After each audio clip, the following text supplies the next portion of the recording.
Wilfried Galland, bonjour. Bonjour Grégoire. Le phénomène que tout le monde aura remarqué sur les marchés ces derniers mois, c'est le retour de la volatilité qui s'est installée depuis quelques mois, qui ne s'apaise pas, une volatilité qui touche toutes les classes d'actifs et notamment les devises, les monnaies. Comment est-ce que vous analysez ce phénomène aujourd'hui? Est-ce que c'est un phénomène, selon vous, durable dans le temps au cours de cette année 2015? La volatilité, Grégoire, vous avez totalement raison, c'est le phénomène important.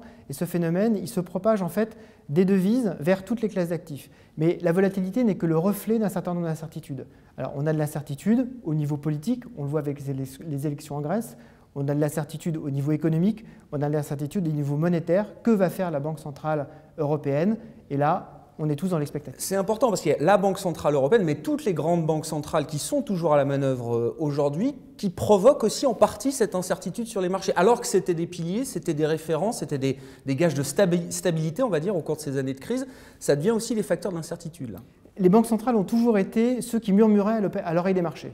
Et à partir d'un certain stade, les déséquilibres qu'on a vécus, les déséquilibres économiques n'ont plus être compensés par les banques centrales. On l'a vu avec la Banque centrale suisse, on a eu d'un seul coup un choc extrêmement violent sur les marchés quand les marchés se sont rendus compte qu'il y avait au sein des économies des déséquilibres que la Banque centrale traitait à sa façon sans nécessairement voir les impacts que ça pouvait avoir sur le reste des opérateurs. Est-ce que c'est un grand désordre monétaire qui est en train de se mettre en place ou est-ce qu'au contraire c'est l'émergence d'un nouveau cycle ou d'un nouvel ordre monétaire avec un dollar fort, un euro plus faible, d'autres monnaies plus fortes face à d'autres devises plus faibles? Je pense que c'est le reflet de déséquilibre.